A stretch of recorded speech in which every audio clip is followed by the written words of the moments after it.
Imagine waking up feeling rested, truly refreshed, every single morning. Sounds wonderful, doesn't it? For many of us, especially as we get a little older, that perfect night's sleep can feel like a distant dream. But what if I told you that for some, the struggle with sleep can be far more serious than just feeling tired? What if a simple, overlooked mistake in their sleep routine could, tragically, be their very last? It's a somber thought, I know, but it's a reality we must confront. Not long ago, a lovely 72-year-old woman who seemed perfectly healthy to her loved ones passed away peacefully in her sleep. The family was heartbroken and confused. As they looked for answers, they discovered a hidden underlying issue that had gone unnoticed for years, a common sleep habit, or rather, the neglect of a crucial sleep signal that ultimately contributed to this heartbreaking outcome. This isn't about scaring you, dear friend, but about empowering you with knowledge. It's about shining a light on those sneaky, often invisible, sleep habits that many of us, including myself at times, might be making without even realizing the profound impact they have on our health and longevity. In this video, we're going to dive deep into 7 specific deadly sleep habits, not to frighten you, but to help you understand them, recognize them, and most importantly, avoid them. We'll talk about it's a practically sanikato, easy to implement changes that can transform your nights and invigorate your days. So, please, stay with me until the very end, because there's something truly surprising that I want to share with you. Something that could completely change how you view your bedtime routine. Let's not waste another moment, shall we? We'll start by looking at a habit that many people dismiss as just a nuisance, but it's actually the very one that relates to our heartbreaking story of the 72-year-old woman. It's ignoring your snoring, or more seriously, undiagnosed sleep apnea. Now, I know what you might be thinking. Oh, everyone snores sometimes, don't they? And yes, a little occasional snoring can be harmless, but if your snoring is loud, consistent, and punctuated by gasps, choking sounds, or pauses in breathing, it's a huge red flag. This isn't just noise, it's your body struggling for air while you sleep. The woman I mentioned earlier. Her family remembered her snoring being incredibly loud, sometimes sounding like she stopped breathing altogether for long moments before gasping. They thought it was just part of getting older, or something her husband just had to live with. But what they didn't realize was that these pauses in breathing meant her body was being starved of oxygen, putting immense strain on her heart and her entire system night after night. When you stop breathing, even for a few seconds, your brain wakes you up just enough to take a breath, often without you even remembering it. This can happen hundreds of times a night. Imagine trying to run a marathon every single night without fully waking up. Your body is under incredible stress. Over time, this constant oxygen deprivation and stress can lead to a host of serious health problems, including high blood pressure, heart attack, stroke, diabetes, and yes, it significantly increases the risk of sudden cardiac events during sleep. It also leaves you feeling utterly exhausted during the day, struggling with memory, focus, and mood. So, what's the actionable step here if you or your partner snore loudly, wake up gasping, or feel constantly tired despite getting enough hours in bed? Please talk to your doctor. They might recommend a sleep study, which sounds complicated but is often quite simple and can even be done at home. Identifying and treating sleep apnea can be life-changing. Quite literally. It's not just about better sleep. It's about protecting your heart and your brain. Don't dismiss these signs. Your life could depend on it. Now, let's move on to our second sleep habit that silently chips away at our well-being, having an inconsistent sleep schedule. Our bodies, bless them, thrive on routine. We have an internal clock, our circadian rhythm, that regulates everything from when we feel sleepy to when we feel alert, when our digestion works best, and even when certain hormones are released. Think of it like a finely tuned orchestra. When you go to bed at different times each night, wake up at different times each morning, or try to catch up on sleep on the weekends by sleeping in for hours, you're essentially throwing a wrench into that orchestra. Your body doesn't know when to expect sleep, when to start winding down, or when to prepare for wakefulness.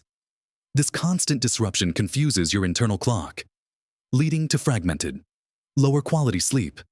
Even if you're technically in bed for a long time, you might feel groggy, irritable, and find it hard to concentrate. I once knew a gentleman who retired and decided he no longer needed a schedule. Some nights he'd stay up until midnight watching movies. Others, he'd be in bed by 9 p.m. He'd wake up whenever, sometimes 6 a.m., sometimes 10 a.m. He complained constantly about being tired.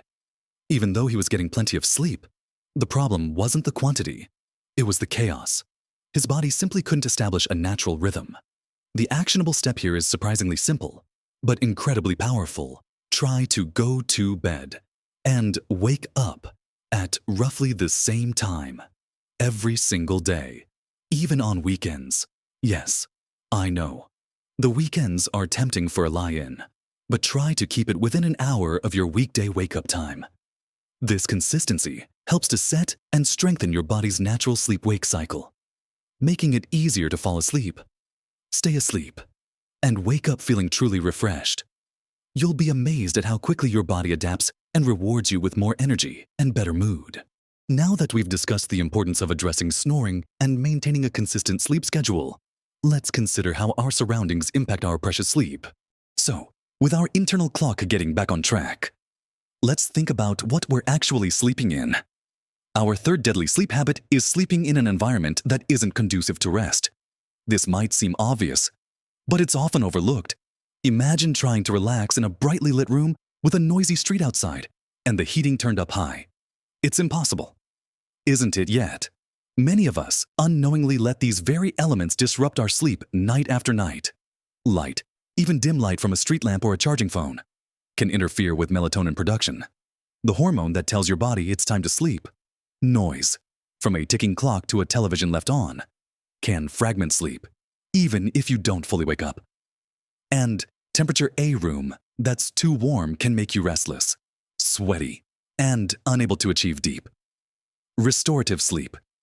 Our bodies naturally drop a degree or two in temperature when we sleep, and a cool environment helps this process along. Think about Grandma Mary, who loved to have her bedroom curtains open just a crack to let a little light in, and always kept the TV on low for company. She'd wake up multiple times a night, feeling overheated and constantly reaching for her remote. When her daughter finally convinced her to try blackout curtains and turn off the TV, Mary was astonished. For the first time in years, she slept through the night and woke up feeling genuinely rested, not just less tired. The actionable steps here are simple yet profound. Make your bedroom a sanctuary for sleep. Aim for it to be dark, quiet, and cool. This might mean investing in blackout curtains or a sleep mask. It could involve earplugs or a white noise machine to block out disturbances. And consider keeping your bedroom temperature between 60 and 67 degrees Fahrenheit, roughly 15 to 19 degrees Celsius, for optimal sleep. Creating this haven tells your body, loud and clear, that this is the place where deep, restorative sleep happens. Moving on from our environment, let's talk about a very modern habit that's incredibly disruptive: spending too much time on screens before bed. Now, I know, our phones, tablets, and TVs are wonderful companions, keeping us connected and entertained, but they're bright. Blue light is a major enemy of good sleep. This blue light mimics daylight, sending a powerful signal to your brain that it's still daytime, even when it's late at night. This suppresses the production of melatonin, the very hormone we just talked about that helps you feel sleepy. So, you might lie in bed for an hour, scrolling through articles or watching videos, feeling increasingly awake, not sleepy. It's like trying to tell your body, hey, it's night, but also, it's daytime. Get ready to sleep, but also, stay awake. Your poor brain gets utterly confused. I remember my uncle, who used to read the news on his tablet right until he closed his eyes. He'd complain he couldn't fall asleep for hours, tossing and turning. He thought reading was relaxing, and it can be, but not when it's on a backlit screen. The simple shift to reading a physical book, listening to an audiobook, or even just listening to some calming music for the last hour before bed completely transformed his ability to drift off. So, the actionable step here is to implement a digital sunset at least an hour, preferably 2. Before you plan to go to sleep, put away your phones, tablets, and turn off the television. Find non-screen activities that help you wind down. This could be reading a physical book, listening to a podcast, doing a crossword puzzle, knitting, or simply chatting with a loved one. Give your brain a clear signal that the day is ending and it's time to prepare for rest. Now, let's address something many of us reach for when sleep seems elusive: over-reliance on sleep aids, whether over-the-counter or prescription. Without proper guidance, it's understandable when you're desperate for sleep. A pill seems like a quick fix, but many sleep aids, particularly those for long-term use, come with potential downsides. Some can be habit-forming, meaning your body starts to depend on them to fall asleep, and withdrawing from them can be difficult.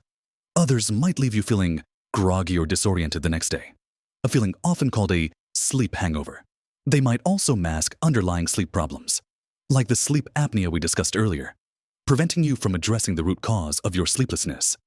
While they can offer temporary relief, they aren't a sustainable solution for healthy sleep. Consider my friend, Eleanor. For years, she took an over-the-counter sleep aid almost every night. She'd fall asleep quickly, but she never felt truly rested. She was always tired, and her memory seemed to be slipping. It wasn't until her doctor suggested she tried to taper off the medication and explore behavioral changes that she started to truly sleep well. It was a tough adjustment at first, but once her body rediscovered its natural rhythm, she felt a profound difference in her energy levels and cognitive clarity. The actionable step here isn't to necessarily stop using sleep aids cold turkey, especially if they are prescribed, but to have an open and honest conversation with your doctor about your sleep challenges and your current use of sleep aids. Explore alternatives together, perhaps focusing on lifestyle changes, addressing underlying health conditions, or even cognitive behavioral therapy for insomnia, CBTI, which is highly effective. Remember, a pill can help you sleep, but it doesn't always guarantee restorative sleep. Next, we'll dive into what we put into our bodies and how that affects our night's rest. Following on from how we manage our surroundings and habits, what we consume before bed is just as vital. Our 6th deadly sleep habit is consuming stimulants or heavy meals too close to bedtime. Think about it: a cup of coffee late in the afternoon, a glass of wine, or a heavy, greasy meal right before you climb into bed. These seem like innocent pleasures, but they can wreak havoc on your sleep. Caffeine, as we all know, is a stimulant, and its effects can linger in your system for many hours, sometimes up to 6 or even 8 hours. So that afternoon coffee, while giving you a lift at 3 p.m., could still be circulating in your bloodstream at 9 p.m., making it incredibly difficult to relax and drift off. Alcohol, on the other hand, might initially make you feel drowsy, but it actually disrupts the quality of your sleep later in the night, particularly the crucial REM sleep, which is essential for memory and mood regulation. You might fall asleep faster, but you'll wake up feeling unrefreshed and often needing to use the bathroom frequently. And a heavy, fatty meal right before bed. Your body will be working hard to digest all that food when it should be winding down, leading to discomfort, indigestion, and fragmented sleep. I once spoke to a lovely lady who always had a large, rich dessert with her evening tea, often right before bed. She couldn't understand why she woke up every few hours feeling uncomfortable and bloated. It wasn't until she shifted her dessert time to earlier in the evening, or opted for a lighter snack, that her nighttime discomfort completely disappeared, and she started sleeping much more soundly. The actionable steps here are clear. Try to cut off caffeine intake by early afternoon, ideally by 2 or 3 p.m. Limit alcohol, especially in the hours before bed, and aim to have your last substantial meal at least 2 to 3 hours before you plan to go to sleep. Opting for lighter, easier to digest foods in the evening. This gives your body ample time to process everything before it needs to switch into rest mode. Finally, our 7th deadly sleep habit, and one that's often overlooked in our busy lives, is neglecting a proper wind-down or relaxation routine. We often expect our brains to simply switch off like a light switch, going from a busy, active day straight into restful sleep. But our minds and bodies need time to transition from the day's stresses and activities to a state of calm. If you're still thinking about your to-do list, worried about tomorrow, or stimulated by the news right up until your head hits the pillow, your brain will struggle to quiet down. This lack of a transition period leaves you lying awake, perhaps for hours, your mind racing, even if your body feels tired. Think of it like this. You wouldn't expect a car to go from 60 miles an hour to a complete stop instantly without a jolt. Would you? Your body and mind are the same? They need a gentle deceleration. My friend, Robert, used to watch intense political debates right before bed, and then wonder why he was awake, fuming, until the early hours, when he switched to listening to calming music or reading a light, engaging book for the last hour before sleep. He found he could drift off much more easily, his mind no longer buzzing with arguments.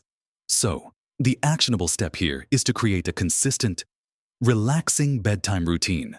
This could involve anything that helps you feel calm and settled, a warm bath or shower, gentle stretching or yoga, reading a physical book, listening to soothing music or a guided meditation, or even simply journaling to get thoughts out of your head.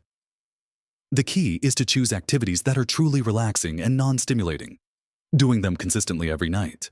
This signals to your body and mind that it's time to unwind and prepare for sleep, making the transition much smoother and more effective. So, there you have it, 7 crucial habits that, if ignored, can severely impact the quality and quantity of your sleep, and in some tragic cases, even contribute to serious health outcomes. We talked about the silent danger of undiagnosed sleep apnea and consistently irregular sleep schedules, then moved on to the importance of a dark, quiet, and cool sleep environment. We also explored the disruptive impact of screens before bed and the potential pitfalls of over-reliance on sleep aids. And finally, we discussed what you eat and drink, and whether you have a calming wind-down routine play such a significant role. Remember, dear friends, improving your sleep isn't about perfection overnight. It's about making small, consistent changes that, over time, add up to profound differences in your energy, your mood, your memory, and your overall health.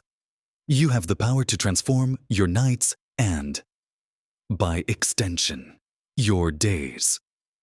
Even just picking 1 or 2 of these habits to address first can create a remarkable ripple effect.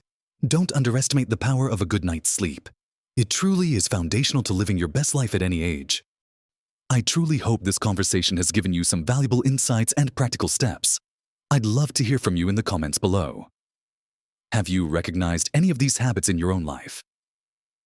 What's one change you're going to try tonight? Sharing your experiences not only helps me, but it can inspire others in our wonderful community. If you found this video helpful, please give it a thumbs up. It really helps our channel reach more people who need this information. And if you haven't already, consider subscribing so you don't miss out on future videos designed to help you live a healthier, happier life as you age gracefully. Thank you for spending this time with me. Here's to many nights of truly restorative sleep, allowing you to wake up feeling vibrant and ready to live your best life at every age.